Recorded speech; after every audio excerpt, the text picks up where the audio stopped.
el usuario o un dispositivo externo necesita atención.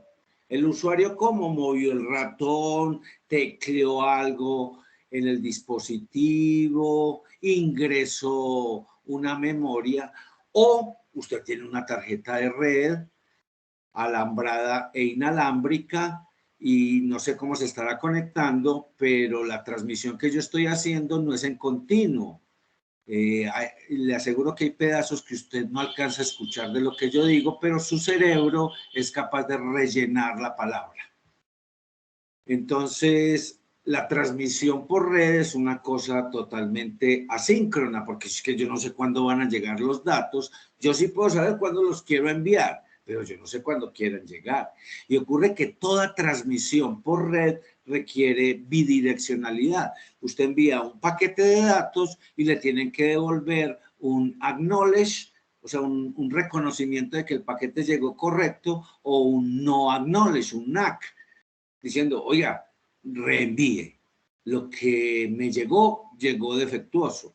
Entonces, la comunicación por redes implica que aunque yo sepa cuándo voy a transmitir, de todos modos tengo que estar recibiendo algo de la red que me diga por lo menos que lo que estoy enviando se está recibiendo correctamente.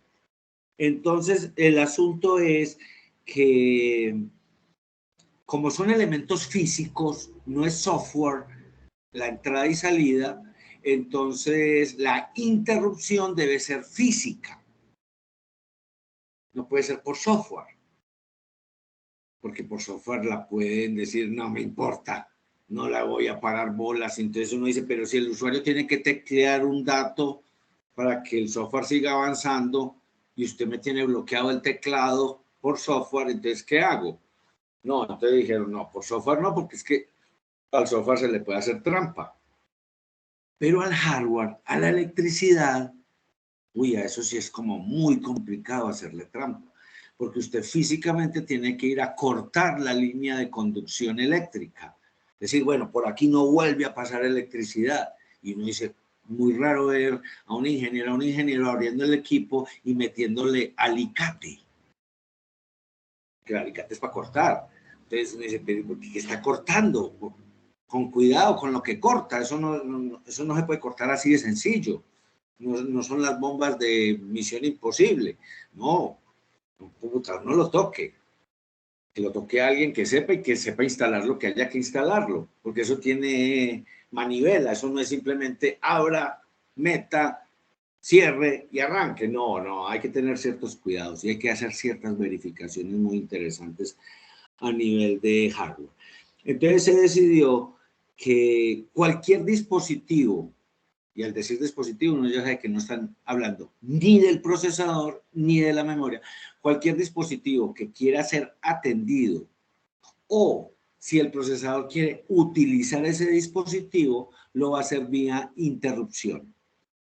Entonces se va a generar una señal eléctrica desde algún punto de la placa madre del computador en donde está localizado el puerto de conexión física del dispositivo. Hay una línea de oro que se va directamente a una de las patas del procesador. ¿Sí? Y cuando esa línea se activa, el procesador, por lo general, va a parar lo que está ejecutando. Y parar es que la instrucción que se esté ejecutando hay que terminarla. Pero la siguiente instrucción que se va a ejecutar y que es definida por la unidad de control cambia inmediatamente cuando ocurre una interrupción de hardware. ¿Y qué hace la unidad de control cuando, porque a ella es la que le avisan que ocurrió una interrupción? ¿Qué es lo que hacen?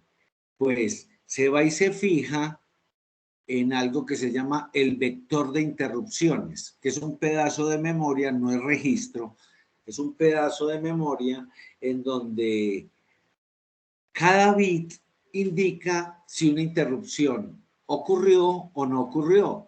Si está a 0, ya saben que nunca es 0, sino 0,2 voltios. Si está a 0, la interrupción no ha ocurrido.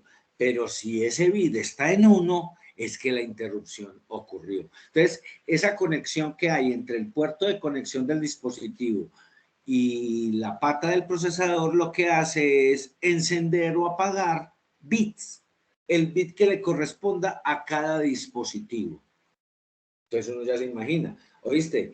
El tamaño del vector de interrupciones me puede decir cuántos dispositivos le puedo conectar a la pareja procesador-memoria. Entonces hay un límite de dispositivos que se pueden conectar a un equipo. No es infinito. El vector de interrupciones indica la cantidad de interrupciones válidas para un procesador.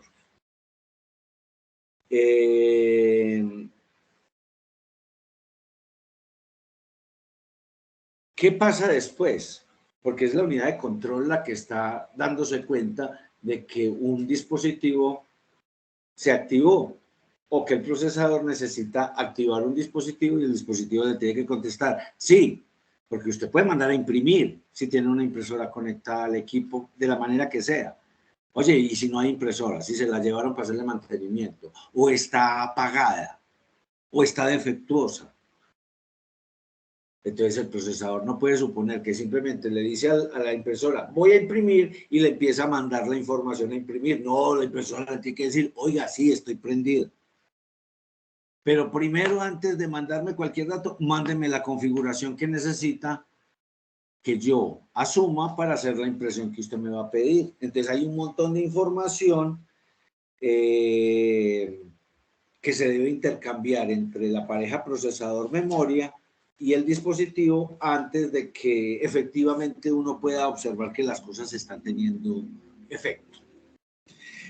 Ese vector de interrupciones, la posición, me indica una dirección de memoria. Profe, usted dijo que era un solo bit. Sí, pero yo estoy hablando de la posición de ese bit en el vector de interrupciones.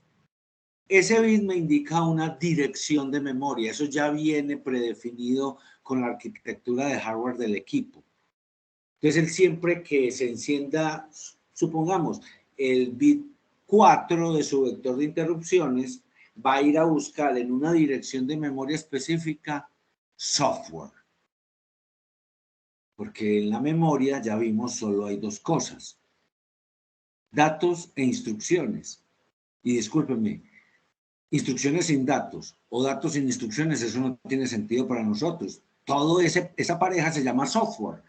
Entonces va a ir a buscar en la memoria una dirección en donde encuentra software. ¿Qué software encuentra? Pues los drivers de los dispositivos.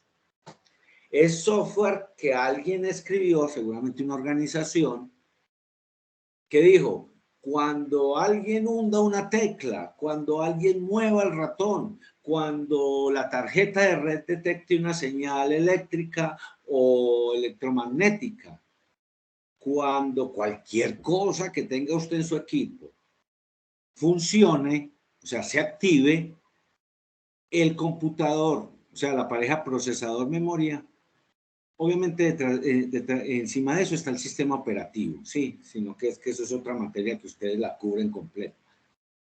Esa pareja procesador-memoria va a empezar a ejecutar el driver. Y entonces, ¿qué es el driver? Esa organización dijo, para manejar esta máquina real, el teclado, el ratón, el disco externo, la tarjeta de red, la cámara, el micrófono, el teclado, lo que conecten por todos esos puertos que puedan ustedes tener, incluso la batería, porque en la pareja procesador-memoria yo nunca he dicho batería. La batería, cuando esta gente inventó los computadores, se supone que conectaban a la corriente alterna, al servicio de empresas públicas, pero después inventaron con una ciencia increíble unas baterías de una duración impresionante para todo lo que uno le pueda pedir, que son las baterías de los equipos. Entonces, para cada uno de esos dispositivos, o sea, para cada posición en el vector de interrupciones, debe haber un software que se ejecuta y atiende al dispositivo. Ese es el objetivo del driver del dispositivo, atender al dispositivo. Entonces, cuando yo digo que la impresora se comunica con el computador, ya entienden, espero, que lo que ocurre es que se corre un software que sabe interpretar los bits, bytes, palabras, como se maneje el dispositivo, que ese dispositivo almacena en el computador. Entonces, aquí ya tengo que hacer una claridad. Cuando he hablado de la pareja procesador-memoria, de pronto no ha aclarado a todas las cosas. Cualquier objeto que pueda ser referenciado directamente por el procesador, dicho de otra manera, todas las posiciones de memoria que tenga mi memoria tienen que ser alcanzables por el procesador en cualquier instrucción que esté ejecutando. Por lo tanto, la memoria de un computador no es solo la RAM. Hay que empezar a enchuspar un montón de cosas en el concepto de memoria. En la memoria van las ROM, en plural, la ROM que tenga el equipo. Y va todos los almacenamientos que hayan en los puertos físicos que comunican el computador con los dispositivos. Y usted en la carcasa de su equipo tiene metido posiblemente el teclado. Pero es que el teclado no hace parte del computador. Eso es un dispositivo de entrada y salida. Pero para facilitarnos la vida, o yo no sé por qué razones, parece que el teclado hiciese parte del computador. Falso. Falso completamente, porque usted puede desactivar ese teclado y conectar otro teclado. Usted no me puede desactivar el procesador. Usted no me puede desactivar la memoria, a no ser que apague el equipo. Yo no conozco otra forma de desactivar esos dos circuitos. Córtele la alimentación eléctrica y ahí sí. Pero el resto de elementos que aparezcan en la carcasa de su equipo son entrada y salida. No pertenecen a procesador, memoria. Y ya sabemos que memoria es todo. Dicho de otra manera, cuando uno abre el equipo, va a encontrar unos integrados que muy fácilmente uno identifica como procesadores. ¿Sí? El resto de cosas que usted vea, obviamente quitemos condensadores, resistencias, transistores aislados, etcétera. El resto de integrados que usted ve ahí son memoria. Y si son memoria, tienen una dirección. Y si tienen una dirección, el procesador los puede alcanzar. Entonces, cuando yo digo que los drivers de los dispositivos se encargan de hacer funcionar el dispositivo externo, es que ese software lee y escribe en unas posiciones de memoria específicas. Esas direcciones no se pueden tocar. O si su software hace referencia a esas posiciones de memoria, es que está trabajando con un dispositivo de entrada y salida. Puede que esté leyendo el buffer del teclado, pero es que el buffer del teclado tiene una dirección de memoria. El teclado no. El teclado es un aparato electrónico o electromecánico que envía señales. Este no recibe. Bueno, sí, recibe la señal de prendido de unas cosas. Envía señales al computador. Y enviar señales es convertir esa señal eléctrica o la del wifi que es electromagnética, convertirla en bits que van a quedar guardados en una posición de memoria que se llama el buffer del teclado, y debe haber buffer del ratón, y debe haber buffer de la pantalla, y tiene que haber buffer de los puertos USB, y buffer del micrófono, y buffer de los parlantes. Todo tiene que tener buffers. ¿Y qué es un buffer? Un pedazo de memoria. ¿Y por qué? Porque es la única forma que tiene el procesador de alcanzar a los dispositivos. ¿Cómo? Corriendo. Perdón.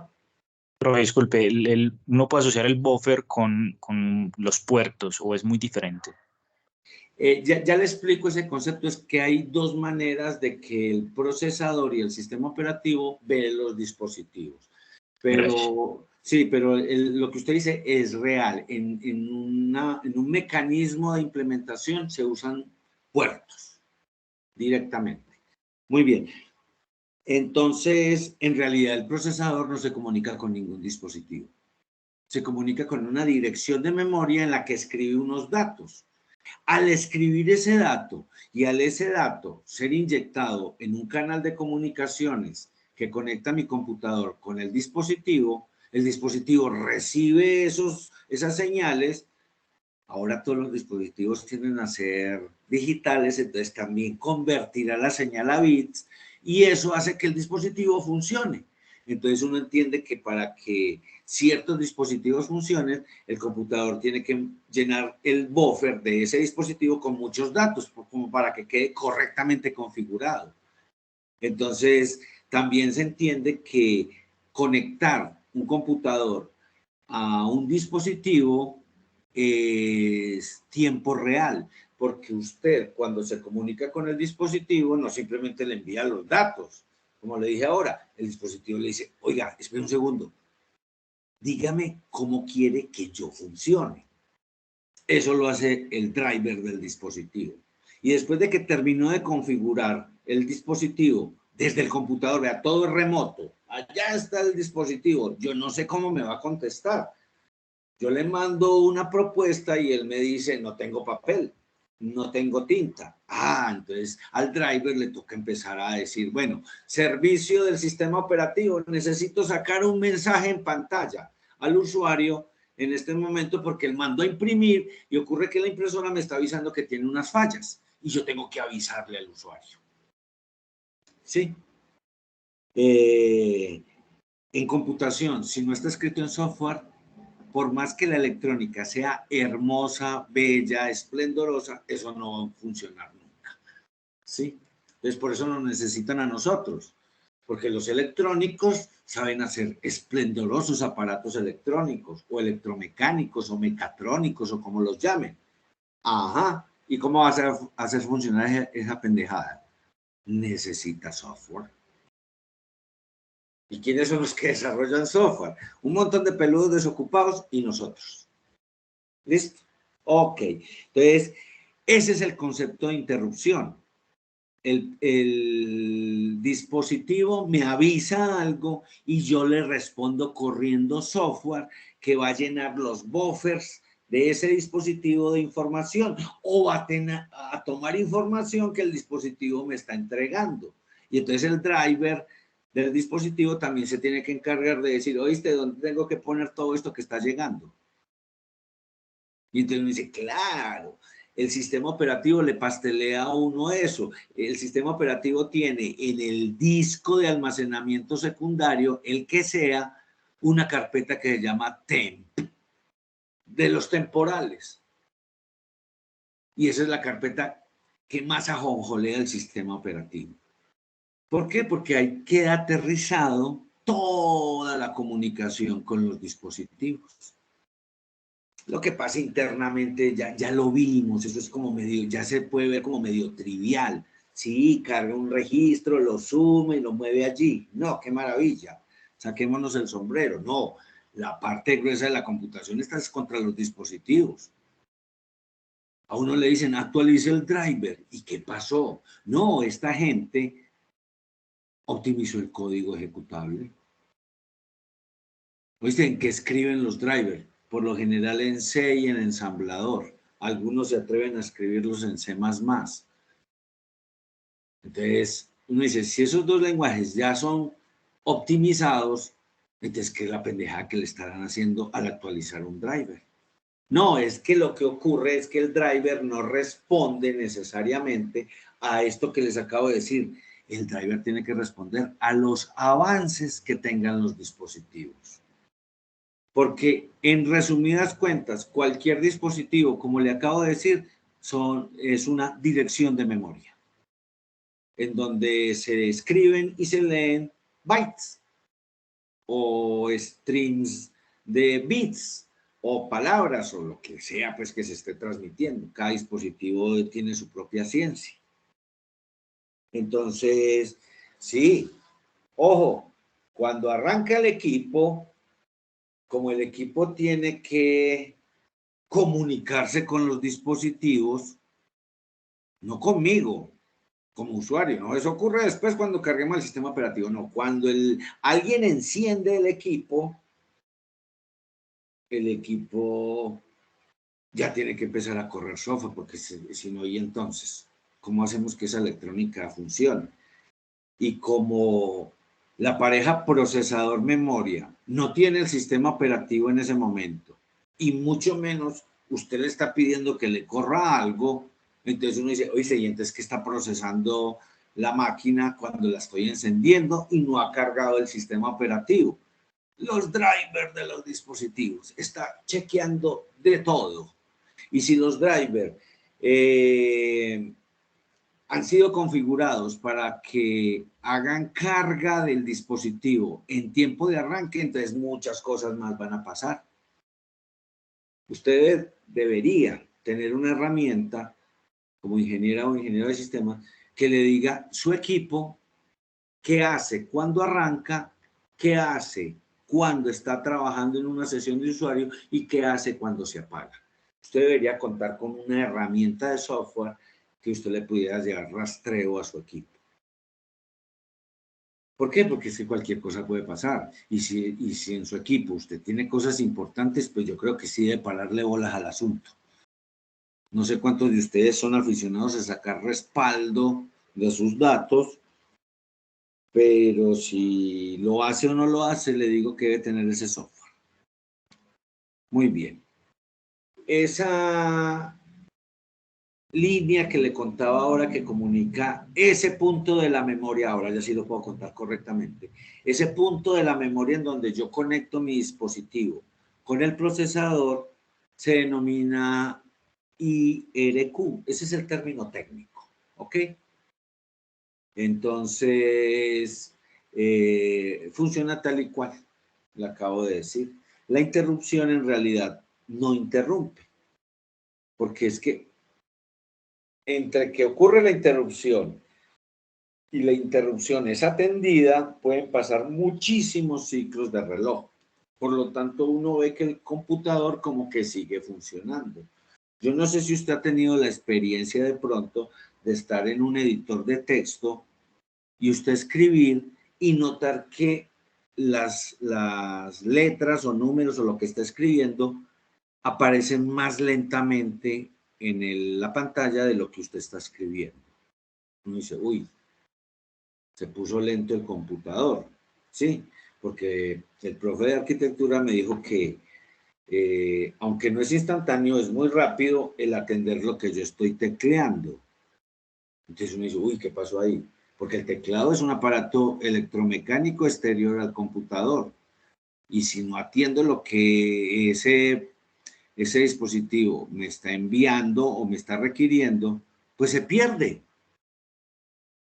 ¿Usted ha pensado cuando está corriendo software que de pronto empieza a teclear y mira, porque estaba elevado con algo, y mira, y nada de lo que usted tecleó aparece en pantalla? Y dice, oíste, ¿y eso a dónde se va? Porque efectivamente yo lo tecleé, a no ser que el teclado se haya quemado o se haya puesto defectuoso. Pues suponiendo que eso no ocurre, ¿a dónde se va todo eso? Entonces, uno lo que descubre es que estas personas que construyen estos dispositivos y por ende el software que los administra, que permite al procesador memoria comunicarse con ellos, tienden a ser más grandes todas las cosas. Entonces, ahorita les hablé del buffer, no les dije el tamaño, pero uno se puede imaginar, siguiendo el ejemplo del teclado, que no debe ser un buffer muy grande, no debe ser una cantidad de memoria muy grande. No, estas manes, con lo barato que se volvió antes de la pandemia, la electrónica, entonces le pusieron buffer gigantescos al teclado. Pero alguien pensó, oiga, muy bacana esa solución, entonces la gente puede escribir y no va a perder lo que se le está escribiendo. Pero ustedes han visto que hay unos servicios en el mundo celular en donde uno los mensajes los manda por voz. Oiga, metámosle eso al computador. Oíste, pero el buffer del micrófono debe ser más grande que el buffer del teclado. ¿Quién te dijo esa mentira, hombre? Ocurre que tienden a ser muy parecidos. Pero son muy parecidos porque ahora los buffers son muy grandes. Los buffers de antes, eso era una miseria completa. Y entonces desarrollar software sensible a la voz era mucho más complicado, porque los micrófonos están inventados, pero hace rato, pues. No. Los micrófonos, creo, los buenos, los modernos, los chéveres, se inventaron por allá en 1927. Y se inventaron porque como en ese año se inventó la música electrónica, entonces estaban necesitando ciertos micrófonos para esa dichosa música electrónica que estaban inventando. O sea, la música electrónica ya va a cumplir un siglo. Ya está larguita, pues, la música electrónica. Bueno, la interrupción IRQ. Este otro datico que puede ser interesante. Uno dice, vea, a final de cuentas, solo lo que corre es software. Lo que a mí me interesa, pues, como ser humano del computador. Entonces, yo pongo a correr a reproducir una de mis canciones. Supongamos, una balada, ¿cierto? Psychosocial de Slipknot. Una baladita bien sabrosa que tiene el rock. Y uno dice, pero voy a seguir trabajando. Yo quiero seguir trabajando. Entonces, uno piensa, si la persona va a seguir tecleando y cada tecla que hunda va posiblemente a generar una interrupción, entonces, ¿qué va a pasar con mi canción, con la baladita que estoy escuchando? Se va a interrumpir, porque el profe dijo, el procesador deja de hacer lo que está haciendo y corre el driver. Entonces, esta gente se dio cuenta de esa situación a manera de ejemplo, obviamente, ese no era lo importante, porque lo importante era, el procesador está tirando unos cálculos bestiales. Y algún desocupado se apoyó en la mesa y hundió una tecla. Y yo no sé qué hace la tecla que hundió y de pronto hasta me cancela la ejecución. Y yo a ese otro pues lo veo chiquito para cogerlo a tutazos. No, siendo bien violento uno. No, venga, inventemos algo. Que hayan interrupciones enmascarables e interrupciones no enmascarables. De tal manera que si están tecleando algo, lo que puede estar sucediendo es que el buffer se está llenando, pero no generó la interrupción todavía. ¿Por qué? Porque de pronto algo se está corriendo en el procesador que no necesita ser interrumpido porque alguien escribió 3 teclas, pues, por favor, y que puede ser hasta un error.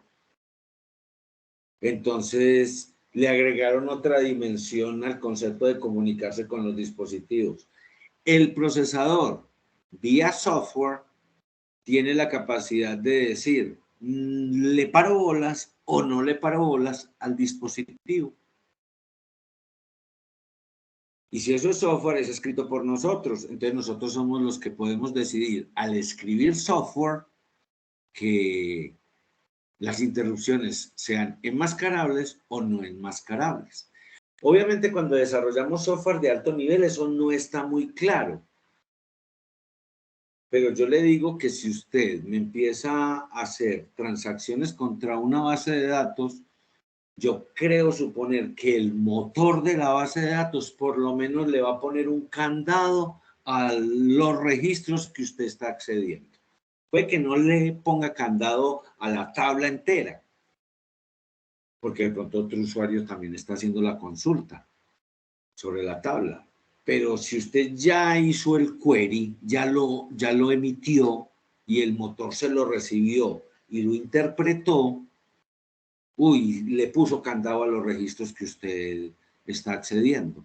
Porque es que el software no sabe de antemano cuál instrucción se va a ejecutar. Entonces puede que usted haga el query y después le dé por cambiar los atributos del registro. Y si dos usuarios están accediendo al registro al mismo tiempo y los dos quieren hacer un write, un escribir, la pregunta es ¿cuál es el write que queda? ¿Cuál es el write? ¿Cierto? Entonces, eso hay que resolverlo. De tal manera que si eso no lo resolvemos, la computación no funciona. Entonces, de igual manera, al procesador lo pueden querer interrumpir múltiples dispositivos al mismo tiempo. Entonces, él puede decir, a ver, ¿cómo está programado el uso de estos dispositivos? ¿Cuáles están enmascarados y cuáles están no enmascarados? Yo, procesador, sistema operativo y memoria, atiendo los no enmascarados. Esos hay que atenderlos. No hay posibilidad. Ok. Dicho eso, que es el funcionamiento de bajo nivel, ese es el que permite que el procesador memoria se comunique con los dispositivos, veamos qué ocurre dentro de mi computador para que eso realmente funcione. Porque como les he dicho, para el procesador solo hay memoria. Y para la memoria solo hay procesador. Esa es la arquitectura de von Neumann. Las otras cosas que usted le quiera meter al equipo tienen que hacer bulla para que esa pareja idílica enamorada del procesador memoria les pare bolas, o si no, no le van a parar bolas. Entonces, aquí respondo la pregunta que me hacía ahora el ingeniero de cómo es que los sistemas de computación se comunican con los dispositivos que están conectados a la placa madre o placa base del equipo. Y es que vamos a decidir cómo vamos a representar el dispositivo dentro del computador. Entonces usted me dice, profe, usted ya nos dio algo de cómo se representa un dispositivo dentro del computador, porque el dispositivo nunca existirá dentro del computador. El dispositivo siempre estará por fuera del computador, pero para poder que el computador use el dispositivo, al dispositivo hay que convertirlo en software, que es lo único que entiende procesador y memoria. Entonces ya hay un pedazo del software, el driver del dispositivo. La otra pregunta que hay que hacerse es, ajá, ¿y los datos? Porque es que si yo tecleo algo, en este momento estoy corriendo este Adobe Acrobat Reader, qué nombrecito. Si yo tecleo, puede que no pase nada o puede que pase algo. ¿Cierto que sí? Y la pregunta es, oye, ¿cómo sabe el ambiente operativo, o sea, el sistema operativo y el procesador memoria, de que lo que usted está tecleando es de esta aplicación que tenemos en pantalla y no es de otra aplicación? Porque usted puede tener varias aplicaciones corriendo, ¿sí o no? Entonces usted se da cuenta que cuando trabajamos en estos ambientes, nos obligan a definir por parte del sistema operativo cuál es la ventana activa en foreground, porque hay ventanas activas en background, cosas que se están corriendo allá en el fondo y que a veces aparecen en la shell. Uno ve una pantalla que se pintó en un cuadro que se pintó en la pantalla y de pronto desaparece y uno dice, wow, ¿qué pasa aquí? ¿Me están atacando? No, hay cosas que se están corriendo que a veces muestran salidas en shell. Entonces, a mí me obligan a definir cuál es la aplicación activa en un momento determinado, de tal manera que todos los accesos de dispositivos en un momento determinado tendrán que estar relacionados con esa aplicación. Pero ustedes ven que uno puede mandar a imprimir, por ejemplo en Word, e irse a trabajar a Excel y seguir trabajando en Excel y no escucha la impresora haciendo ruido. Ah, entonces No, la ventana activa no se aplica a todos los dispositivos, no, a los que se llaman estándar. Entrada y salida estándar. Entonces uno dice, oye, ¿cuál es la entrada y salida estándar de un computador? El teclado y el ratón, la pantalla, los parlantes. Nada más. Oiga, ¿y no le falta algo? Sí, claro, el disco duro. Eso es estándar. Porque uno dice, sin disco duro, bueno, hay equipos que trabajan, que son Dixless, pero son para aplicaciones muy específicas. Y yo estoy hablando aquí de procesamiento de información clásico, ¿sí? Lo que usamos cotidianamente, pero que ya es antiguo, ¿sí? Ya le pusieron el rótulo de clásico. O sea, ¿y qué es lo moderno? No, esas son otras cosas. Vamos a tratar de verlas en este curso. Entonces, la representación del dispositivo dentro del computador se hace de dos maneras. Se toma una porción de la memoria del computador adicional a la memoria del buffer. Se toma una porción de memoria y todo lo que yo quiero que haga el dispositivo vía datos, eso se entiende, vía datos, lo escribo en esa dirección de memoria o en ese bloque de memoria. Con solo escribirlo en ese bloque de memoria, inmediatamente el driver del dispositivo reacciona. ¿Sí? Entonces yo tengo que inventarles otra cosa. Ya sé que existe la interrupción de hardware que me permite conectar el dispositivo con el procesador. Ahí hay un montón de cosas en la mitad, pero ese es el objetivo final. Pero yo estoy necesitando que el software reaccione, no a un dispositivo, sino a operaciones de lectoescritura sobre memoria, pero que tenga el mismo efecto. O sea, que con solo escribir algunos datos en esa posición de memoria, inmediatamente el procesador diga, hay que activar el driver, hay que ponerlo a ejecutar, para que lea esos datos que hay en la memoria y determine cómo se va a comunicar con el dispositivo. ¿Sí? Entonces, no puede ser por hardware, porque la memoria no tiene líneas de hardware para interrumpir el procesador. O sí las tiene, pero no es una. Es el tamaño del bus del computador. Entonces, si usted tiene un procesador de 64 bits, entonces tiene, digámoslo de esta manera, 64 líneas de interrupción entre la memoria y el procesador. Eso no son líneas de interrupción, aunque pueden actuar así, aunque actúan en un momento así, son simplemente canales en los que transmitimos bits de instrucciones o bits de datos. Entonces había que crear algo que despertara un software cuando se escribe algo en memoria. Entonces, no podía ser interrupción. Yo dije ahorita la palabra, entonces inventemos las trampas de software. Las trampas de software son formas de interrumpir al procesador, pero desde el software, no desde el hardware. Le doy un pequeño ejemplo de las dos trampas de software clásicas que tenemos nosotros. Usted escribe un programa cualquiera y en algún punto manda a leer el valor de una variable.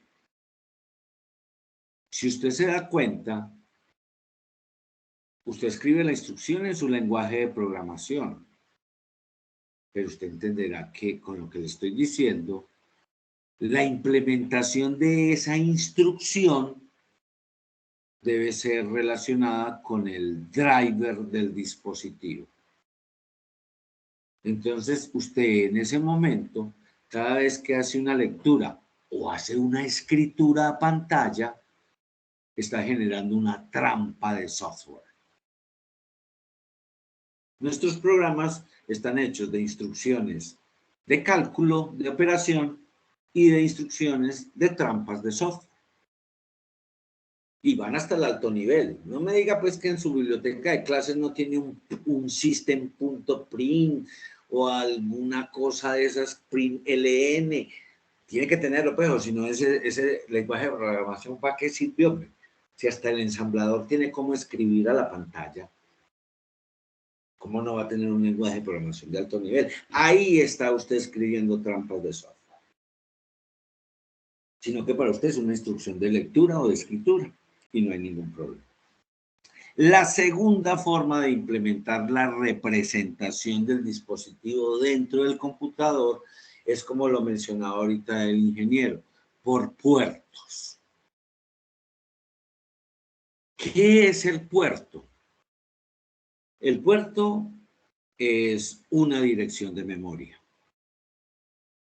La diferencia fundamental con la entrada y salida mapeada en memoria, que es lo que acabo de explicar, entonces ya puedo darle el nombre, mapeada en memoria, y entonces voy a hablarles de, a ver si por aquí está ese asunto.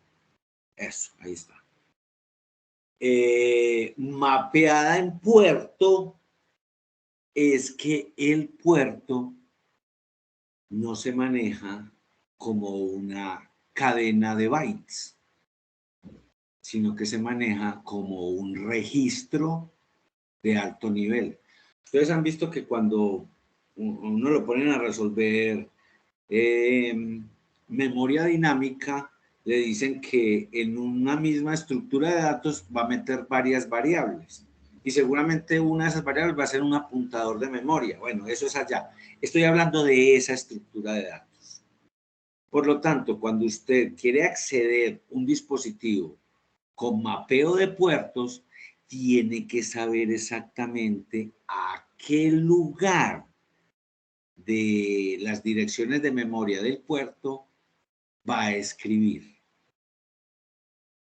Y entonces uno dice, oíste, si no es simplemente escribir los datos como en el mapeo de RAM, sino que yo tengo, me dicen, vea, la dirección tal es para configurar el dispositivo. La dirección tal a tal es para que usted le entregue los datos que quiere que el dispositivo consuma. La dirección de tal a tal es la dirección de los datos que entrega el dispositivo. La dirección de tal a tal es la dirección en donde se ven reflejados los errores en el uso del dispositivo. Entonces, el concepto de puerto viene asociado a lo que ocurre en los puertos fluviales o marítimos. No es que cualquier barco llegue y atraca donde le dé la gana, no. El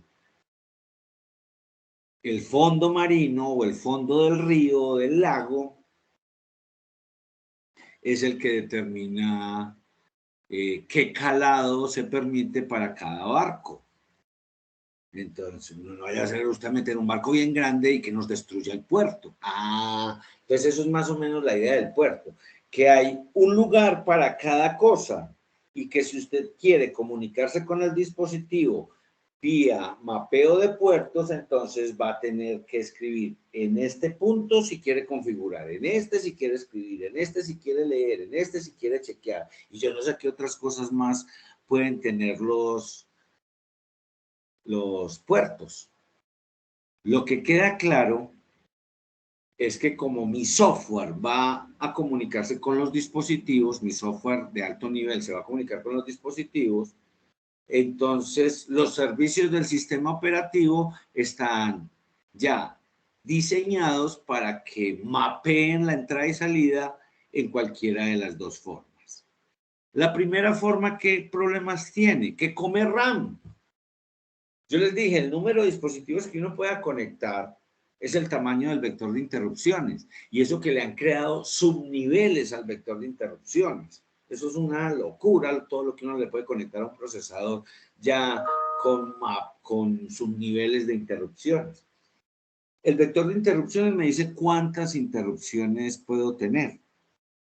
Si estoy mapeando en memoria, entonces negritos a reservar toda esa memoria que se requiera para todos los dispositivos que estén habilitados en el momento de la sesión de usuario. úpale. Y entonces debe haber dispositivos que coman más memoria que otros. Sí, hay unos que son horriblemente comelones, como las tarjetas de red. Eso no se conforman con 8 bytes. Esos piden de 1K para arriba por cada conexión. ¿Cuántas conexiones tiene usted habilitadas? Yo qué va a ver, que está corriendo. Y para cada uno de esos hay que un pedazo de memoria, sí. Entonces, cuando uno va a comprar un equipo, un computador, tiene que tener muy claro en la cabeza qué sistema operativo le va a instalar o cuál sistema operativo quiere que el equipo venga como preinstalado. ¿Por qué? Porque ahí sí labor de nosotros, los profesionales de este asunto. ¿Oíste? ¿Cómo mapea la entrada y salida Windows? ¿Cómo mapea la entrada y la salida Ubuntu? ¿Cómo mapea la entrada y la salida Android? ¿Cómo mapea la entrada y la salida iOS? ¿Yo qué voy a saber cuántos sistemas operativos hay sueltos por ahí en el planeta? Que uno termina hablando de los más comunes, sí, pero usted entenderá que nosotros estamos medio bomberos. Tráigame un computador que tenga una herramienta de desarrollo, póngame a desarrollar en este lenguaje que yo sé y se acabó. Oíste, pues este computador piensa al revés y a mí qué me importa. Yo escribo mi programa en C Sharp, en Java, en Python, en lo que sea, y si el compilador funciona, pues ahí está el ejecutable, corre la aplicación. Y no importa que el computador piense al revés, y a mí qué me importa. El software ya me oculta todo eso. Yo, ¿por qué tengo que preocuparme cómo funciona el computador? Yo estoy desarrollando software. Otra cosa es que uno se ponga a desarrollar en bajo nivel o tenga que meterse con la máquina. Antes ahí hay que pensar en otra cosa. Pero en relación a eso, entonces uno averigua. ¿Oíste? Ese sistema operativo que va a quedar en el equipo, ¿cómo mapea la entrada y salida? Porque les dije, la entrada y salida es todo en el computador. Ya el procesador procesa y la memoria almacena, pues eso no tiene ningún chiste. Pero si uno no tiene una pantalla, no tiene un teclado, no tiene unos parlantes, una tarjeta de red, un ratón, uno dice, ¿y con qué quiere que trabaje? Pero ahí está el procesador y la memoria, sí, muy bacano. Es como tener la plata metida en una bóveda y no saber la combinación para abrir la bóveda. ¿Qué hacemos? Uno hasta le mete dinamita a la puerta de la bóveda con tal de irse a conseguir la plata. Pero es que en el computador uno no le puede poner dinamita al computador, se lo daña, ¿cierto? Simplemente échele un vaso con agua y hasta ahí llegó, con el computador prendido. Eso es dinamita. Échele el vaso de agua, o de lo que sea, y hasta ahí le llegó el asunto, en la mayoría de los casos. Entonces, sí, el sistema operativo, ¿cómo va a mapear la entrada y salida? Asociada al procesador. Entonces, ahora sí, ¿cuánta memoria necesito yo comprarle al equipo? Y entonces la respuesta dice dos cosas. ¿Cuánta memoria se come el sistema operativo con todas sus arandelas? ¿Y cuánta memoria van a requerir las aplicaciones que usted quiera correr? Entonces, por eso cuando uno mira las páginas de los sistemas operativos, le dicen requerimientos mínimos. Y uno dice, pero mínimo, ¿qué querrá decir mínimo? Que puedo aprender el equipo y ya. Y puedo correr a una aplicación. O puedo correr varias. Pero a uno le tiene que explicar eso. Las palabras tienden a enredarlo a uno y la gente utiliza las palabras para enredarlo a uno porque las palabras no dicen nada si no tienen una explicación. Entonces, averigüemos cómo mapea nuestro sistema operativo. Porque en el puerto, como no come tanta memoria, entonces no me voy a preocupar tanto de la cantidad de RAM. Pero sí, para hacer una sola operación hay que hacer un montón de lecturas o escrituras al puerto. Porque como no tengo esos buffers grandes en RAM para cada dispositivo, entonces me meto en ese problema. Todo eso es lo que está escrito aquí. A ver si puedo entrar a la otra que me gusta. Muy bien. Llevamos dos cosas. ¿Cómo conecto el hardware de mi equipo a un dispositivo? ¿Cómo configuro el dispositivo para que se comunique con, perdón, cómo configuro el computador para que se comunique con el dispositivo? Ahora, ¿cómo ocurre la entrada y salida?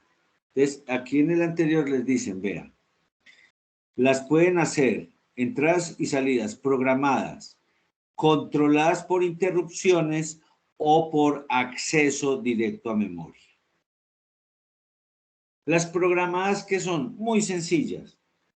Uno programa el sistema para que vaya a chequear. Entonces, elimina el concepto de interrupción y de trampa, aunque ellas siguen ocurriendo. Elimina esos dos conceptos. El sistema va a chequear cada tanto si el dispositivo se comunicó con el computador. ¿Sí? Si a alguno le ha tocado trabajar de cajero o cajera o cajero en alguna tienda, algo así, uno trabaja contra fila. O sea, si hay fila, pues hay que despachar. Yo sé que eso es muy obvio, pero es que como estoy hablando de máquinas, hay que explicar hasta lo más obvio. Entonces, si hay gente en la fila, pues uno despacha. Pero si no hay gente en la fila, ¿uno qué hace? ¿Sí? Entonces, esa es la situación de la entrada y salida. Oiga, han pasado tantos nanosegundos, tengo que ir a mirar si alguien tecleó algo. Tengo que ir a mirar si pidieron escribir algo en la pantalla. Voy a ir a mirar si ya llegaron frames a la tarjeta de red. Voy a mirar todo eso. Y me dice, oíste, pero no todos los dispositivos van a funcionar así. O si funcionan así, no van a dar los resultados que uno espera. Hay cosas que tienen que funcionar de otra manera. Entonces, esta primera. Programemos la entrada y salida haciendo los chequeos normales. ¿Sí? Este es todo ese cuento. Y obviamente no es muy eficiente ese asunto porque se pueden perder datos. Las por interrupciones ya se los expliqué. El dispositivo interrumpe al procesador y manda a hacer todo lo que tiene que hacer, o el procesador interrumpe al dispositivo vía el driver del dispositivo, y al escribir algo físicamente en el puerto de conexión del dispositivo con el computador, pues se arma toda la fiesta. El dispositivo tiene que empezar a hacer algo. Y la otra son los DMAs. Venga, hagamos una cosa. Y casi todos los dispositivos de entrada y salida van a quedar en DMA. Hagamos una cosa. Cuando la persona compra el computador, compra unos chips especiales, los chips DMA. ¿Y qué hacen esos chips? Pues cogen las entradas o las salidas de los dispositivos y las transfieren a memoria o desde memoria sin intervención del procesador. Antioquia grita independencia, se diría así. La estructura de la arquitectura de von Neumann, por cuestiones de los grandes volúmenes de datos que nuestras aplicaciones desde hace varias décadas vienen consumiendo, se tuvo que violar. De tal manera que hay cosas que se dan dentro del computador que la unidad de control del procesador no se entera. ¿Sí? Y el comparativo de eso es las partes de nuestro cuerpo que están muertas, pero que nos acompañan permanentemente. Los 3 ejemplos clásicos son el pelo, las uñas y la piel. están ahí, pero no son controlados por el cerebro, ni directa ni indirectamente. Si no, usted no podría cortarse el pelo, ni las uñas, ni bañarse. Eso sería una cosa de tortura. Te voy a torturar, te voy a cortar el pelo. Y dice, no, yo confieso lo que sea. ¿Cómo se te ocurre? En el pelo, ni en las uñas, ni en la capa más externa de la piel hay terminaciones nerviosas. El cerebro no se entera qué está pasando ahí. No sé si vieron la noticia de la niñita, yo no sé si eso es verdad, que le encontraron 15,000 piojos en la cabeza. Y dice, pucha, 15,000 piojos. Eso es un tarro de piojos, casi que es una evolución de los piojos. Pues que ya no vivía muy desesperada la niñita con los piojos. Uno dice, para que tenga 15,000 piojos, los piojos vivían era en el pelo, no en el cuero cabelludo. Solo bajaban al cuero cabelludo a sacar sangre para alimentarse y volvían y se montaban en el pelo. Entonces los piojos, la niña no tenía pelos, tenía piojos. Pelos de piojos. Pues sí, ¿cómo no se dio cuenta? Pues porque el pelo no siente.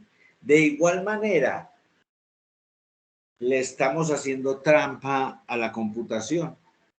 Decimos, vea, nadie se va a enterar, sino cuando sea necesario, de que llegó un montón de datos a la tarjeta de red. ¿Y cuándo es necesario?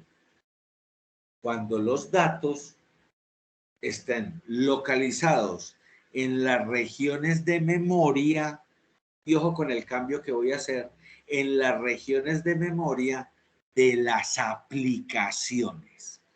La historia yo la había contado hasta ahora de que el driver atendía la entrada y salida y que el driver era software. Por lo tanto, para que ese software se ejecute, tiene que ir al procesador. Yo le estoy contando otra historia. El conejo que le estamos haciendo a la computación. El solo hecho de que aparezcan datos en los puertos físicos que permiten conectar el computador a esos dispositivos hace que las DMAs se activen. ¿Y qué hace ese circuito electrónico? Empieza a leer bytes de esas regiones de memoria que deberían ser atendidas por los drivers, pero no lo van a hacer. Coge esos datos que vienen en esos puertos físicos y los mete en un lugar de la memoria, preguntándole al sistema operativo, negrito, ¿en qué lugar de la memoria meto esto? Es la única pregunta que hace. Por lo tanto, no se corrieron los drivers. Por lo tanto, yo no sé si los datos llegaron correctos.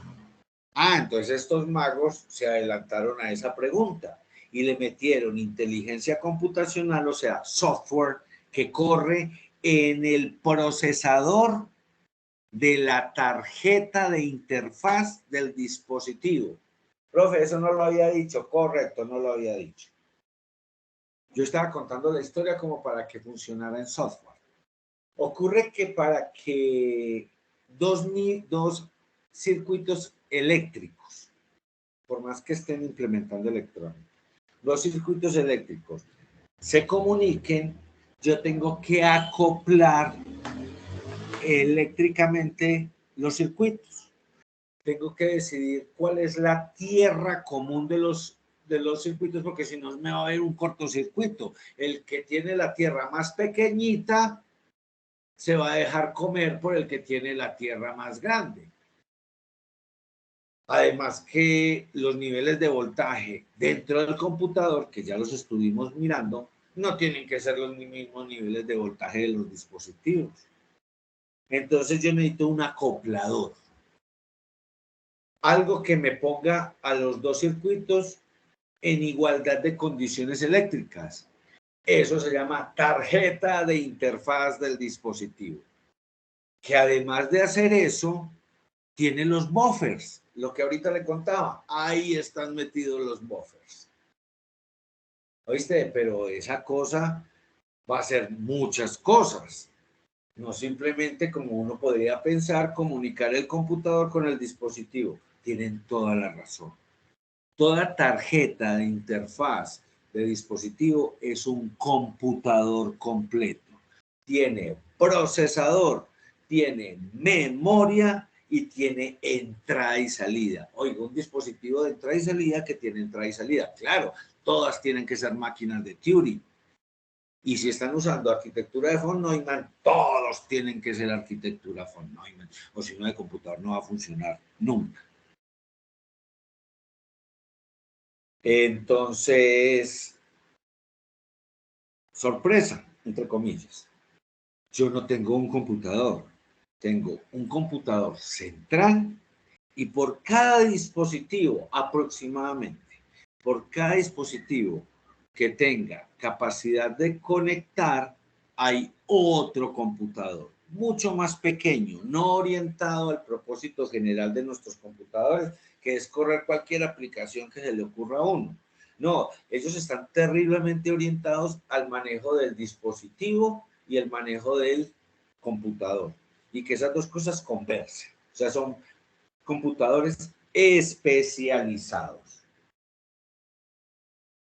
Y de eso está lleno el computador.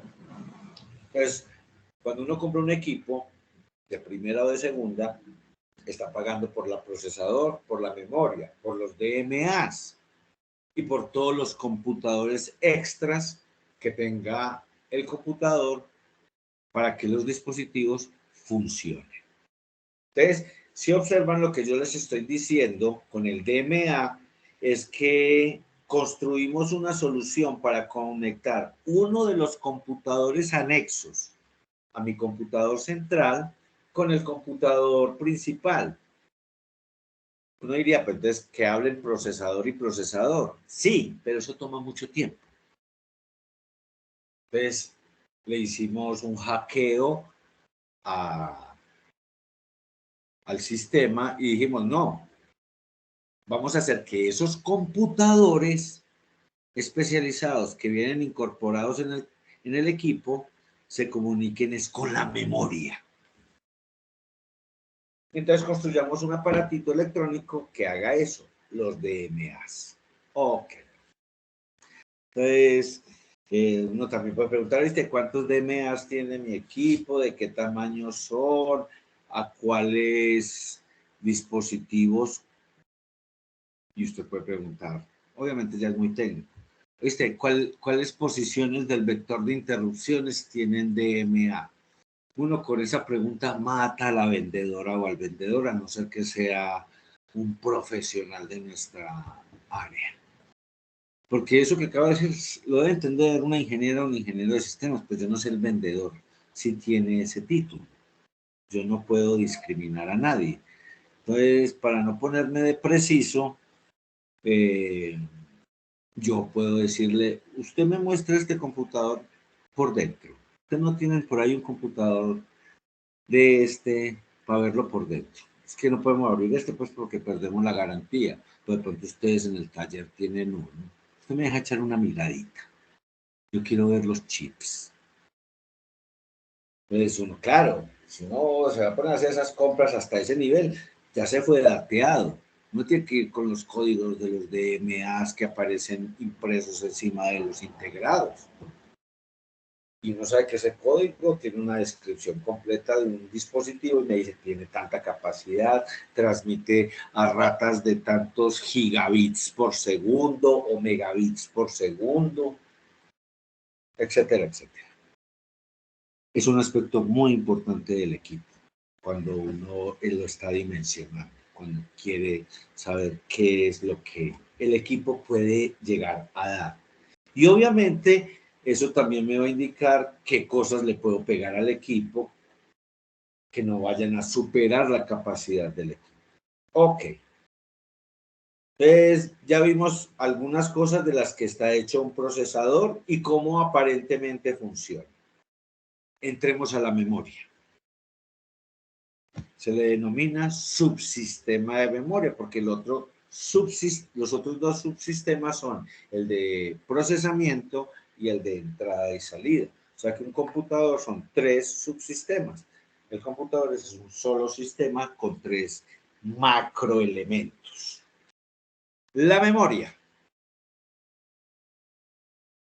Como dicen ahí, hasta hace 50 años y 20 años después de la producción de los procesadores comerciales, todas nuestras memorias eran de núcleo magnético. Imagínese un CD o un DVD chiquiticos. Lo digo porque el CD y el DVD son dispositivos de almacenamiento, son memorias. Entonces, imagínenselo de ese tamaño. ¿Listo? Era como la dona de Homero Simpson. Así eran más o menos las memorias en esa época.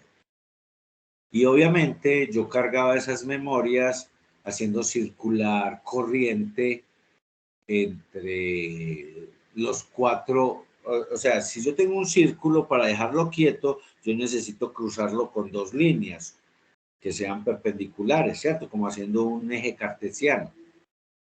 Entonces yo hacía circular corriente por esos alambres y por inducción magnética, electromagnética, perdón, la rosquilla esa quedaba con un valor. Pero asómbrense, y hasta hoy sigue siendo lo mismo. Cada vez que hacemos una lectura a la memoria central, a la RAM del equipo, destruimos lo que hay guardado en ella. Esa no me diga que usted la sabía. Esa no la sabe mucha gente. Cuando usted declara una variable en alto nivel y cada vez que utiliza el valor de esa variable en una operación cualquiera, en una instrucción cualquiera, está destruyendo el contenido de la variable. Profe, eso es mentira, porque si yo utilizo la variable 3 instrucciones más abajo, el valor que tenía la variable sigue ahí. Sí, yo le digo, sí, sigue ahí, porque el sistema tiene que hacer doble tarea. Todo read a memoria es el read y después es un write. Hay que volver a escribir el dato que acabamos de leer en la memoria y obviamente hay que llevarlo al procesador. Entonces, todo read a memoria, toda lectura a memoria implica 2 writes. El write al procesador o a lo que sea que debe recibir el dato y el write a la misma memoria. Entonces, mientras más memoria utilice en mi sesión de usuario, más refreshing, más refrescamiento de la memoria tengo que hacer, porque como tengo varias aplicaciones corriendo, y yo qué voy a saber qué hacen las instrucciones de esas aplicaciones, pero lo más seguro es que si tiene variables es porque las está utilizando, entonces, como dice Ernesto Jerez cuando transmite el béisbol, no lo haga, no lo hago, casi que le dicen a uno, no lea memoria. Y dice, y entonces, ¿y las variables? ¿Cómo hacemos para trabajar con variables? Entonces ustedes entenderán que esa situación es monstruosa para la computación. Oiga, los grandes computadores no deberían existir. Eso deberían ser unas tortugas cojas tratando de computar. Porque usted se imagina los tamaños de memoria de esos monstruos, de los que vimos el otro día, del Fugaki, de los otros esos que habían por ahí. Uno dice, pues, claro. Ustedes vieron que la última columna era batiaje, número, kilovatio hora. Este computador, ¿por qué gasta tanta energía? Si uno se pone a mirar la electrónica, esa electrónica es de baja potencia. Casi que uno dice, oíste, puede gastar más el carrito a control remoto que el computador en un momento determinado. Y dice, sí, eso es verdad. pero como la memoria no es racional, no se comporta racionalmente, entonces hay que gastar mucha energía eléctrica refrescando la memoria.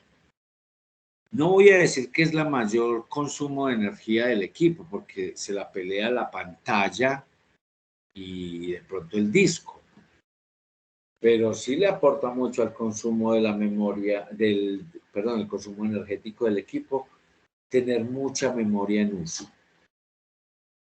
Parecería racional, pero lo que uno podría haber pensado, como por ejemplo con los moticos o con los carros, que uno consume más gasolina cuando le mete más velocidad al asunto.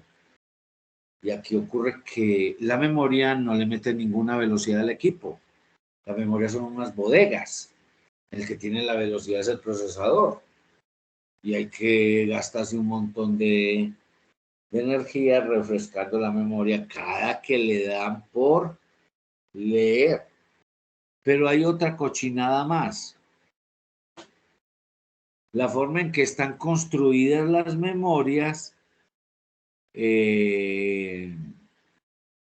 modernas implica que de todos modos hay que estar refrescando las memorias. Las lean o no las lean, sí, las lean o no las lean. Y ese fue el costo que tuvimos que pagar por pasar del núcleo magnético a los MOSFETs, ¿sí? El problema es que los núcleos magnéticos eran muy grandes. Entonces, uno para tener una memoria grande tenía que tener el computador y la memoria en una mochila atrás en la espalda. Yo dije, no, eso no se puede. ¿Cómo me ponen a andar la gente con una mochila con la memoria del computador en la espalda? No, invéntense algo que sea más pequeño y que permita tener mucha memoria en el equipo. Ah, bueno, transistores. Vamos a usar transistores. Ok, eso es pequeñísimo. Pero el costo de usar el transistor es que tenemos que consumir energía eléctrica. En nuestros núcleos magnéticos de antes de los 70s, el núcleo magnético, como era una propiedad física de ese material, quedaba guardando el bit forever, ¿cierto? Entendiéndose pues el para siempre es mientras que la sesión de usuario estuviese activa, pero lo guardaba. Ahora no. Ahora nos tocó usar o tener disponibilidad de mucha memoria, pero tenemos que pagar en energía eléctrica. Entonces, sí, cada vez que usted no tenga conectado el equipo a la corriente alterna, al servicio de PM, y esté a punta de DC con su batería de corriente directa en su batería, puede que gaste el resorte de la pantalla, pero si no va a usar el equipo, ciérrelo para que entre en hibernación, para que congele algunas cosas y no se necesite estar consumiendo energía. Yo aquí solo le estoy mostrando estas diapositivas, pero todo lo que esté requiriendo uso de memoria está siendo refrescado. O sea que estoy consumiendo energía por toda esta baba que les cuento a ustedes, solo por tener el Adobe y el Chrome y yo no sé qué otras cosas, y el micrófono y los parlantes y la cámara y todo eso funcionando, aunque no lo use, ¿sí? Entonces, sí, ahorrarle energía al equipo cuando no esté conectada a la corriente alterna, cada que se pueda. Estos señores, la solución fue crear estos transistores, ¿sí? Los MOSFET, que eso es una sigla. No, es un acrónimo, porque se puede leer. Transistor de efecto de campo semiconductor de óxido metálico. Esa música metálica, como le dicen a los rockeros, ¿sí?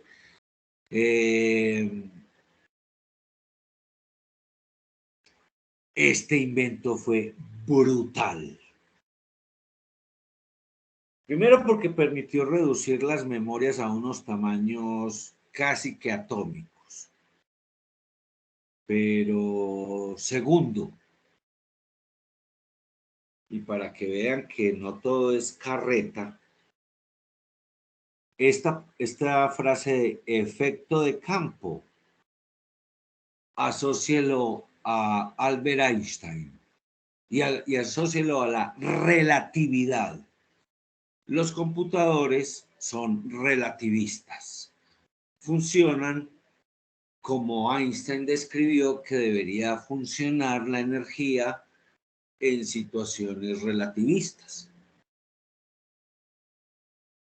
Oiga, profe, ¿y eso cómo se da? Se llama efecto de campo. ¿Y en qué consiste? Consiste en que los electrones no circulan, saltan por efectos relativistas. El electrón, a ver si hay algún dibujo de un MOSFET. Sí. El electrón está en esta pata y dependiendo de las condiciones de G, salta hasta esta otra pata. En los transistores que vimos antes había una conexión física real. En los MOSFETs la conexión es relativista. Los electrones desaparecen en un lado y aparecen en el otro. Profe, ¿cómo hacen eso? Póngase a estudiar relativismo de Albert Einstein y ahí seguro que lo entenderá. En todo caso, como que pienso que de pronto usted no se va a meter con esa física porque es bastante compleja. Más o menos ese es el chiste de los MOSFETs. Eso es lo que se llama efecto de campo. Las cosas no se comportan como se comportan a nivel humano. Uno tira una piedra y la piedra hace un movimiento parabólico y cae en algún lugar. Lo que yo le estoy diciendo aquí es que usted solo intenta lanzar la piedra, pero no la suelta, la piedra desaparece de su mano y aparece en el lugar donde usted calculó que iba a caer. Más o menos es eso, es como mágico, pero eso no es mágico, así funciona la naturaleza, sino que es de las partes raras de la naturaleza. ¿Ok? Muy bien. Entonces, no, yo porque me devuelvo, ya expliqué los MOSFETs. Bien sencillo, eso pues tiene un montón de ecuaciones por debajo terribles. Cuando yo junto dos MOSFET, dos de esos transistores, creo un circuito integrado MOS complementario o un CMOS. Y ya estoy inventando circuitos integrados. Profe, yo creí que los circuitos integrados eran grandecitos, pues porque uno ha visto más o menos en un computador, en una película, en lo que ustedes quieran, han visto más o menos cómo son los circuitos integrados. Yo le digo, no, solo necesita dos de estos carajos, dos de estos MOSFETs para tener un circuito integrado. ¿Sí? Por lo tanto, lo que llamamos un circuito integrado, en muchos casos, no siempre, está compuesto en realidad de miles de millones de circuitos integrados MOSFET o CMOS. ¿Listo? La clase pasada habíamos visto una compuerta NOT con dos transistores NPN. Es la misma compuerta con MOSFETs, pero observarán que como tienen dos, es un circuito integrado. Entonces, las compuertas, hasta las más sencillas de la lógica de nosotros, están fabricadas como circuitos integrados, muchos de ellos que solo tienen dos transistores. Y esto que les estoy mostrando, pues obviamente es un diagrama electrónico. Esto que les estoy mostrando en la realidad real del mundo mundial puede tener 0.001 nanómetros cúbicos de espacio. como que le estoy diciendo nada. O sea, si algo es nada en este mundo, son las compuertas de los computadores. Necesita uno un microscopio para verlas. Y les digo que muchos bichos que se ven en microscopio son gigantescos al lado de un CMOS. Gigantescos. Por eso la gente dijo, oiga, en la vacuna de la pendejada esta del bicho ese, nos van a meter unos chips para controlar nuestro cerebro, ¿cierto? Eso parece como vaca y pollito. Mira, que se llamaban los dos ratones esos. El ratón inteligente y el ratón bobo, y el ratón chiquito inteligente que quería dominar el mundo. Eso. Pinky Cerebro Pro. Eso, Pinky Cerebro. Muchas gracias, ingeniero. A lo Pinky Cerebro. Ocurre que lo que la gente decía no es falso. En una vacuna se pueden meter un montón de circuitos integrados. La pregunta que uno le hace a esas personas es, oye, si son circuitos integrados y ustedes están viendo el diagrama, necesitan una fuente. ¿Sí? Ya con solo eso uno pregunta, oíste, ¿dónde está la fuente? El mismo cuerpo. Ojo, cuidado que el nivel de electricidad del cuerpo humano es muy alto para una cosita de estas. Apenas entren al cuerpo vía sangre, la electricidad que circula dentro de la sangre quema esos circuitos inmediatamente. Estamos hablando de cosas es que como no sé las raíces griegas, a mí el griego me importa un pito, 0.0001 nanómetros cúbicos. La corriente eléctrica de la sangre pasa derecho por eso y lo vuelve chicuca. Entonces, aceptado que en la vacuna podían meter integrados, pero eso no duraba ni un nanosegundo en el corriente eléctrica. La electricidad del cuerpo se lo comía inmediatamente. A uno lo salva de enfermarse muchas veces de muchas enfermedades la electricidad que uno tiene en el cuerpo.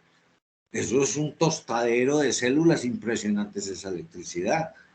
Nuestro cuerpo está hecho para resistirla, pues nosotros somos nosotros, no. Pero los bichos que entran a nuestro cuerpo no están acostumbrados a esa electricidad y el cuerpo los quema literalmente. Ok.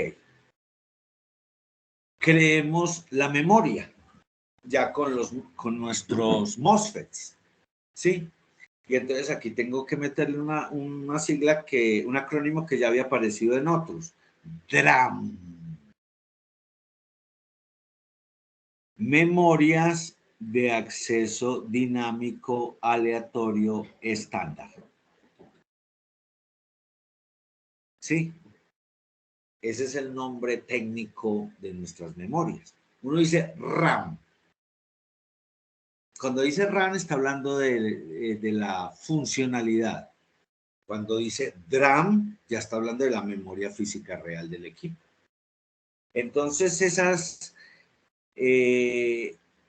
memorias deben resolver la computación y la computación se resuelve a nivel de bit, ¿sí?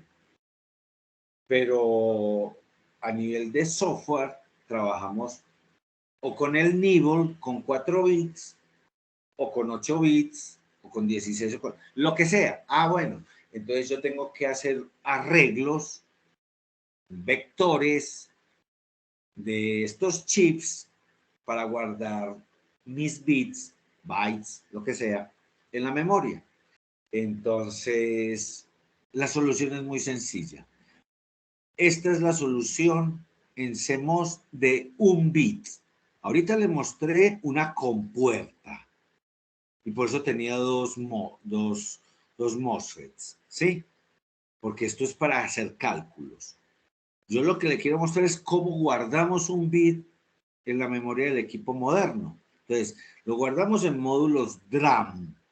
¿Y cómo están compuestos esos módulos DRAM? Por matrices ¿Qué hay en cada posición de la matriz? Un MOSFET que va a guardar un bit. Y ahí está su condensador que le permite mantener vivo el bit durante un tiempo. Va a haber una línea eléctrica que me permite habilitar los bits. Y va a haber una línea de palabra. Y mire que esta palabra no es la palabra en inglés, es la palabra de nosotros en ensamblador. Ah, por eso les decía, cuando veíamos eso en ensamblador, que en computación nosotros ya no contamos en byte, sino que contábamos en palabra. Y ahí está pues la sustentación eléctrica y electrónica del asunto. Los módulos de memoria de acceso dinámico aleatorio estándar están organizadas como matrices en las cuales uno con una línea activa los bits y con una línea vacía los bits. Indica, saquemos 8 bits de una. Ah, pero para poder sacarlos hay que haber habilitado cada uno de los bits. Entonces, acceder a la memoria del equipo tiene dos razones. Una razón contra el bit y otra razón contra la estructura informática. De tal manera que hablar de bits, técnicamente hablando, es un concepto electrónico. Hablar de palabras o de bytes es un concepto de computación, de informática. Y los dos están implementados eléctricamente, porque esas son dos líneas eléctricas que conectan dispositivos electrónicos. ¿Ok? Entonces, ¿cuánto memoria tiene tu equipo? Entonces uno dice 4 gigabytes. Entonces ya sabemos. Dentro de los 4 gigabytes están metidas las memorias de las entradas y salidas de mi equipo.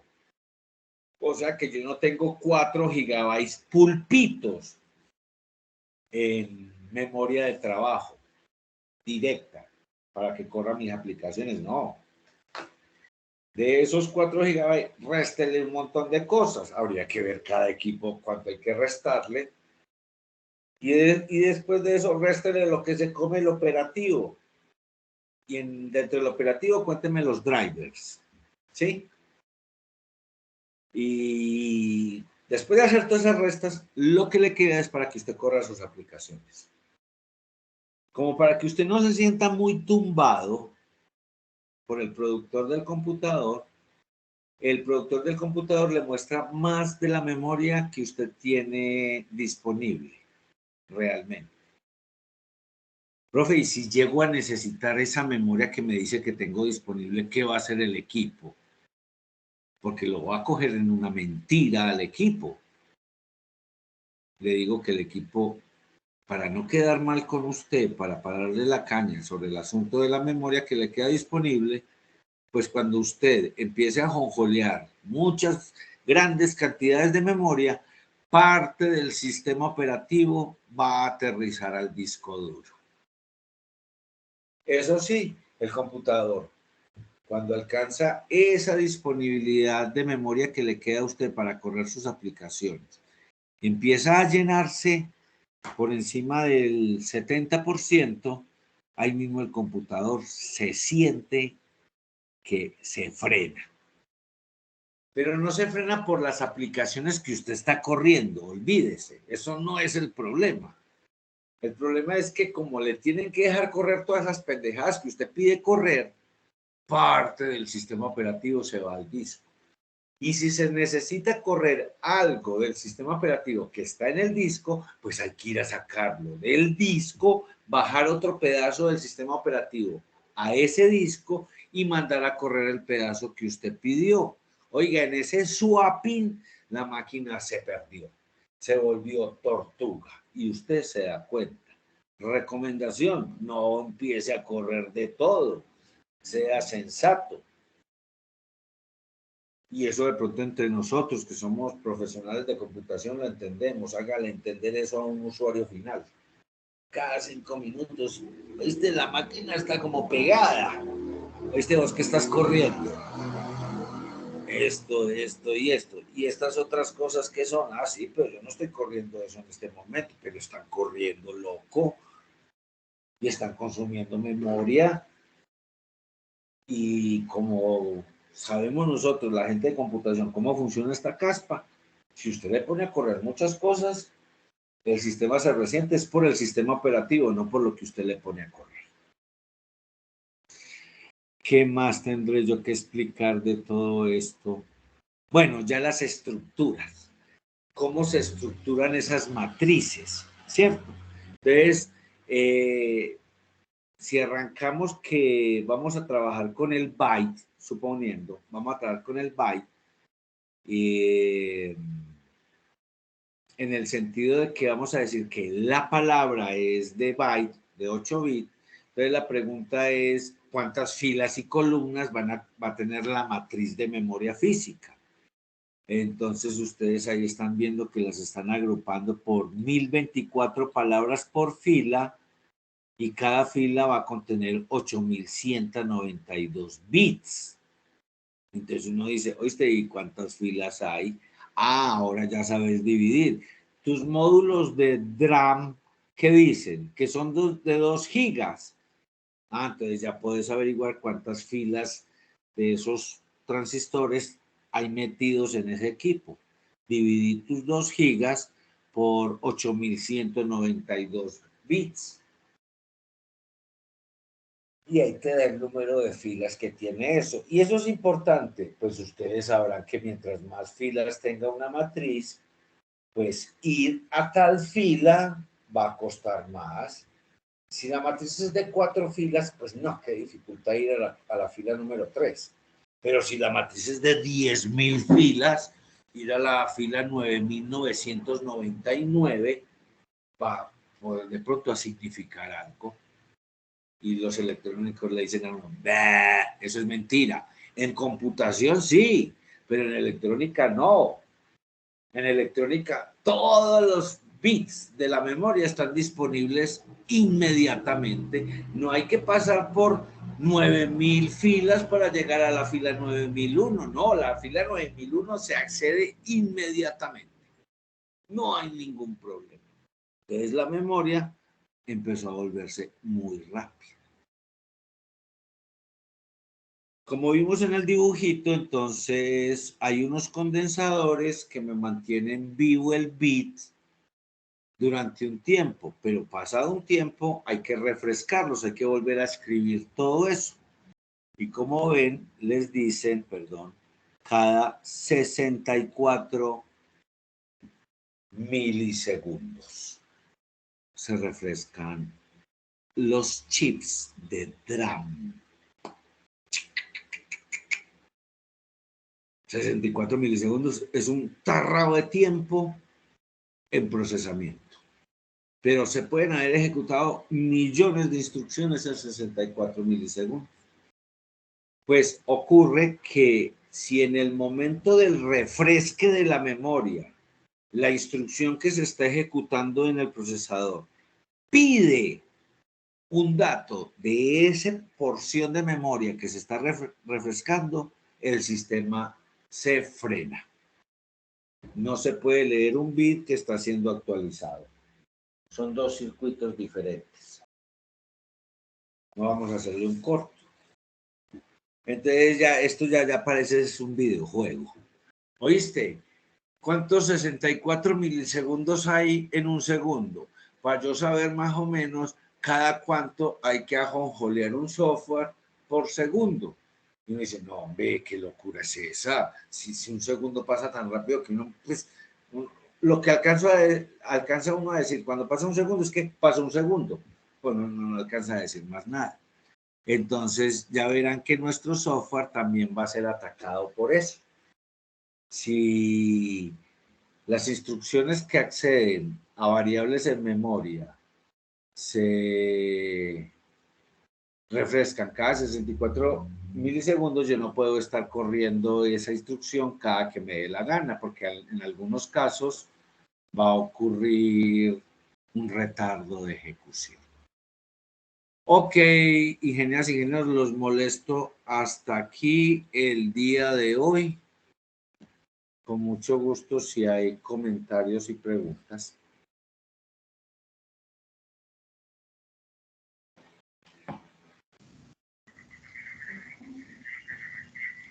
Si alguien me está hablando, no le estoy escuchando, porque no se le entiende lo que dice. Ok, okidoki. Si no me escribe... Ah, bueno, ok, ahí volvió. ¿Va a decir algo, ingeniero? No, me está despidiendo, profe. Ah, bueno, ok, qué pena. Okidoki, muchas gracias. Entonces, dígame. Usted de pronto, de las notas que nos calificó, usted nos da retroalimentación, ¿en qué punto fallamos o cómo nos fue? El que sacó 0 es porque no entregó nada. El que sacó 3 es porque lo que me entregó no chequeaba los valores de los límites de la dimensión de la fila. Y el que sacó 5 es porque hacía los chequeos. Esa es la realimentación. No diga retroalimentación nunca, ingeniero, porque eso es comer por el ano, por el fundillo. Retroalimentarse es comer por el fundillo. Realimentar, sí. Realimentarse sí es lo que nosotros decimos, venga, dígame qué pasó. Eso sí es realimentarse. Lo otro es esa cosa rara. Cuénteme, Inge. Oye, qué pena otra vez yo tan cansón, pero Hágale. de pronto me regala de la entrega 3 que yo no he podido entender qué hay que hacer. La de la 3. Sí. Yo lo expliqué ahorita y con mucho gusto. El software lo que hace, el que ya le dan, el software lo que hace es sumar los valores que hay en una fila de una matriz. Y ese software le pregunta al usuario qué fila quiere sumar. Sí. Y como era ensamblador, pues uno no le ponía mucho problema. Pero como si es software, como nos estamos explicando ensamblador allá, pues en otro planeta, entonces uno dice, oíste, ¿no habría que chequear los valores que ingresa el usuario de la fila que quiere sumar? Oíste, y si el usuario le da por meter el -300, ocurre que alguno del software que me entregaron como solución es capaz de calcularme unas filas que no existen en las matrices. Entonces, lo que había que hacer es fijarse en el código, en qué parte leen la fila que hay que sumar, y antes de que empiece a hacer las sumas, poner un chequeo. O sea, poner un if. Ah, ok. Un if, ¿cierto? ¿Tú qué preguntarías? ¿Oíste lo que digitó el usuario? ¿Es mayor que 0 y menor que 3? ¿O menor o igual que 3? ¿O menor que 4? Sí. Entonces sí podemos calcular la suma. En caso contrario, sacarle un letrero al usuario diciéndole, esa fila no existe, y si usted quiere, vuelve y lee fila. O si no, da por terminado el software. Pero yo lo que estoy pidiendo es que me hagan el chequeo. Es lo único que pide. El resto de la aplicación ya hace lo que tiene que hacer. A eso no hay que meterle la mano para nada. Haceme el if. Escríbeme el if en ensamblador.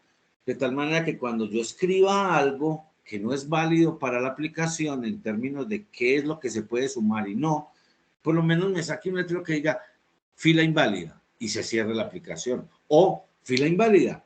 Tienes que ingresar datos entre este y este valor, como le explican a uno muchos software. Esa es la intención, ingeniero.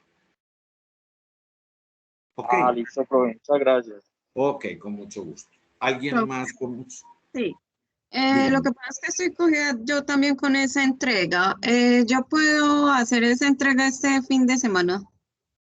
Pues si quiere, lo entrega este fin de semana, pero le cuento que usted tiene plazo hasta el día de los brujas y brujos.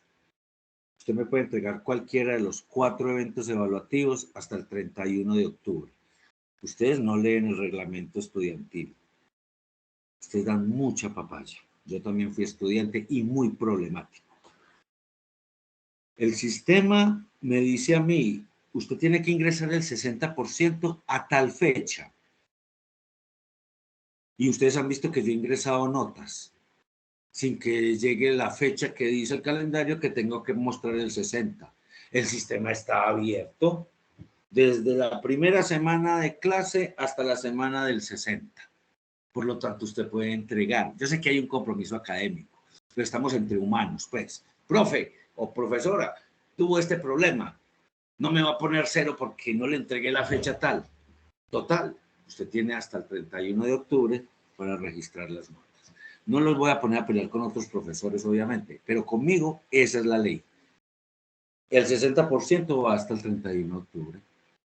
De ahí en adelante ya no recibo 60% porque ya he debido haberlo calificado.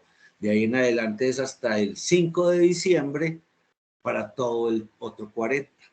Espero haberle contestado, ingeniero. Pero entonces eso también resuelve que si uno ya lo entregó, lo vuelve y lo entrega, porque todavía hay plazo, ¿no? Ingeniero, escríbame un Entonces, correo diciéndome que quiere sacar 5 en la materia y yo le pongo el 5. No, entiéndame, es que a mí la nota me importa un pito. Yo estoy en el fin del mundo y yo sé que no hay ningún futuro. Ustedes se van a graduar y yo no sé ni, con todo el respeto, ¿para qué? En un mundo totalmente destruido como el que estamos en este momento viviendo y que se va a poner todavía peor. Todavía va a ser desastroso. Entonces, si usted necesita ganar la materia, escríbame un correo y yo veré qué hago con esa petición. Yo creo que he intentado enseñarles computación y yo sé que la idea es, no, hay que ganar las materias para graduarse. Y vuelvo y hago la pregunta, ¿para qué? En un mundo destruido. Entrégueme hasta 2 veces su respuesta. La tercera yo vez. lo decía era porque No, tranquilo. Yo no entendí, por ejemplo, esa parte. No le estaba contestando a usted. Okay. Entrégueme hasta 2 veces la respuesta de cada uno de sus eventos evaluativos. Hasta 2 veces. La tercera vez sí ya me queda muy complicado a mí porque serían cientos de evaluaciones que tendría que hacer y ya sí se sale de mi control. ¿Les parece? Súper, profe. Muchas gracias. Ok, listo. Que estén muy bien. Muchas gracias. Feliz noche. Hasta luego, profe. Gracias. Ok, por supuesto. Hasta luego. Luego, profe, gracias. Detengo la grabación.